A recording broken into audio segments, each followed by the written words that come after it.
اعوذ باللہ من الشیطان الرجیم بسم اللہ الرحمن الرحیم۔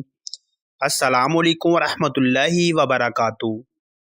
سامعین کرام، آج کی ویڈیو میں ہم بہت ہی اہم موضوع کے بارے میں بات کرنے جا رہے ہیں۔ براہ کرم ویڈیو کو آخر تک لازمی دیکھیں، اور اگر ویڈیو پسند آئے تو اس کو لائک اور شیئر کریں، اور اگر ابھی تک آپ نے اس چینل کو سبسکرائب نہیں کیا تو اس کو جلدی سے سبسکرائب کر لیں اور بیل آئیکن کو پریس کر لیں۔ کیا میت پر رونے سے میت کو گناہ ہوگا؟ مرنے والے کے لیے اگر رونا بہت آئے تو کیا مردے کو اس کا کوئی گناہ ہوگا؟ بخاری کی حدیث ہے، رسول اللہ صلی اللہ علیہ وآلہ وسلم نے فرمایا کہ میت پہ جب رویا جاتا ہے تو اس سے میت کو عذاب دیا جاتا ہے۔ تو اس حدیث سے پتہ چلتا ہے کہ ظاہر سے یہی پتہ چل رہا ہے کہ جب میت پہ روتے ہیں تو میت کو عذاب دیا جاتا ہے، تکلیف دی جاتی ہے۔ لیکن علماء نے یہاں اس حدیث میں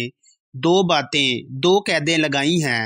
اور دو شرطوں کے ساتھ ہے۔ اگرچہ ان شرطوں کا اس حدیث میں ذکر نہیں، لیکن شریعت کا اصول ہے کہ کسی کے عمل کی سزا کسی اور کو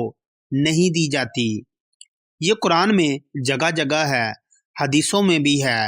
کہ ان کے رونے کی وجہ سے بھلا ان کو عذاب کیوں ہوگا؟ میت کا اس میں کیا قصور ہے؟ علماء نے یہاں دو شرطیں لگائی ہیں۔ پہلی شرط، ایک تو اصول یہ ہے کہ شریعت میں یہ بات ثابت ہے کہ ایک کے گناہ کی سزا کبھی دوسرے کو نہیں ملتی، تو ان کے رونے کی سزا بھلا اس کو کیوں ملے گی؟ دوسری احادیث سے پتہ چلتا ہے، دوسری بات یہ کہ میت پہ اعتدال کے ساتھ رونے کی بھی شریعت نے اجازت دی ہے۔ خود نبی کریم صلی اللہ علیہ وآلہ وسلم کے آنسو نکلے تو ان اصولوں اور ضابطوں کی روشنی میں، ان دوسری حدیثوں اور قرآن کی آیات کی روشنی میں علماء نے یہ بیان کیا ہے،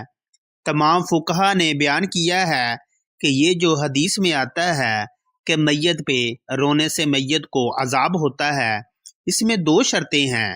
پہلی بات تو یہ کہ رونے سے وہ والا رونا مراد ہے جو چیخ چلا کے رونا ہو۔ اگر اعتدال کے ساتھ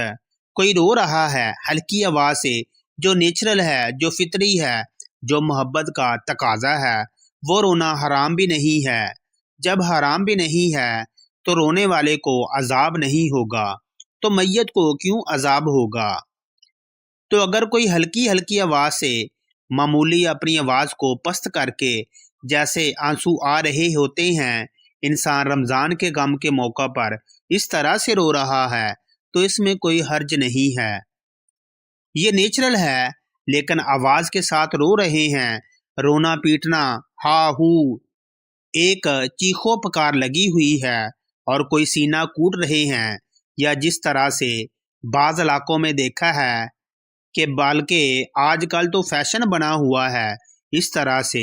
اگر روتا ہے تو یہ والا رونا ہے تو حرام ہے، ناجائز ہے۔ تو پہلی بات تو یہاں رونے سے جو حدیث میں رونا ہے، چیخ چلا کے رونا مراد ہے، آواز کے ساتھ نوحہ کرنا یا آواز کے ساتھ چیخنا چلانا جو بحکم نوحہ ہی ہے، وہ والا رونا مراد ہے۔ نمبر دو، میت کو اس کا عذاب اس صورت میں ہوگا کہ میت کو پتہ تھا کہ میرے مرنے کے بعد رو پیٹ کے چلا چلا کے روئیں گے، میرے خاندان میں رواج ہے، اور اس نے اپنی زندگی میں اپنے لواحقین کو منع نہیں کیا، کیونکہ جو عام طور پر گھر کا سربراہ مرتا ہے پہلے، پھر اس کے بعد بڑے مرتے ہیں، اس طرح عام طور پر ہوتا ہے، تو سربراہ کی ذمہ داری تھی نہ کہ اس کے خاندان میں، اس کے گھر میں یا خاندان میں جو بری باتیں تھیں وہ اس کو پہلے سے سمجھا کے جاتا کہ بھائی یہ کام آپ نے نہیں کرنا۔ تو جب کسی علاقے میں رواج ہے کہ لوگ میت پہ عورتیں اور مرد روتے ہیں، چیختے ہیں، تو ایسے موقع پہ اس مرنے والے پر لازم تھا کہ وہ وصیت کر کے جاتا کہ میرے مرنے کے بعد تم لوگوں نے چیخ چلا کے نہیں رونا ہے، تربیت اس کو کرنی چاہیے تھی۔ کم سے کم اتنی تربیت نہ بھی کر پاتا، اتنا تو کہہ دیتا کہ یہ نہیں کرنا ہے، اگر تم نے کیا تو میں اس سے بری ہوں، تو ایسی صورت میں انشاءاللہ میت کو عذاب نہیں ہوگا۔ لیکن اگر اس کو پتا تھا یا اس نے وصیت کی کہ رونا ہے، بعض لوگ شو مارنے کے لیے کہتے ہیں میں مر جاؤں تو خوب رونا تاکہ لوگوں کو پتا چلے کہ اس سے لوگوں کو بڑی محبت تھی۔ بعض لوگ چاہ رہے ہوتے ہیں، عرب میں ایسی وصیتیں بھی کیا کرتے تھے۔ زمانہ جاہلیت میں شاکی وہ ایک زمانہ جاہلیت کا شاعر تھا،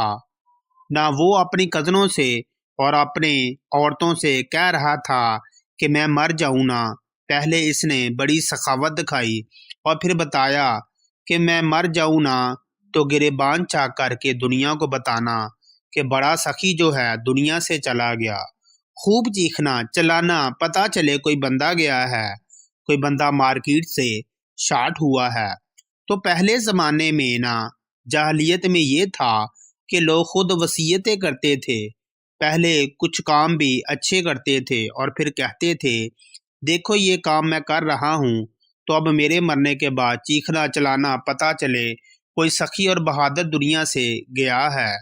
تو شریعت نے اس کو پسند نہیں کیا اس طرح چیخنے چلانے کو۔ تو اس لیے 2 شرطوں کے ساتھ اگر چیخ چلا کے رویا جائے، نمبر 2 میت کو پتا تھا میرے مرنے کے بعد چیخنا چلانا ہوگا اور اس نے وصیت نہیں کی، تو ایسی صورت میں رونے سے میت کو بھی عذاب ہوتا ہے۔ تو اللہ ہم سب کو محفوظ رکھے، اور آپ سب حضرات اپنے گھروں میں وصیت کریں، بھائی کسی کی بھی ڈیتھ ہو جائے ٹریننگ کریں، ان کی تربیت کریں کہ بیٹا ایسے رویا جاتا ہے، آرام آرام سے بچیوں کو خاص طور پر سمجھایا جائے، گھر کی مستورات کو سمجھایا جائے کہ یہ جو ہوا ہے نا یہ جاہلوں کا طریقہ ہے، مسلمان ایسا نہیں کرتے، پڑھے لکھے لوگوں پہ یہ چیزیں سوٹ نہیں کرتی، ان کو سمجھا دیں، پھر بھی اگر کوئی روئے گا تو اسی کو عذاب ہوگا، مرنے والے کو انشاءاللہ عذاب نہیں ہوگا۔ تو سامعین کرام، اگر ویڈیو پسند آئے تو اس کو لائک اور شیئر کریں، مزید اسی طرح کی ویڈیوز دیکھنے کے لیے ہمارے چینل کو سبسکرائب کریں۔ جزاک اللہ خیرہ۔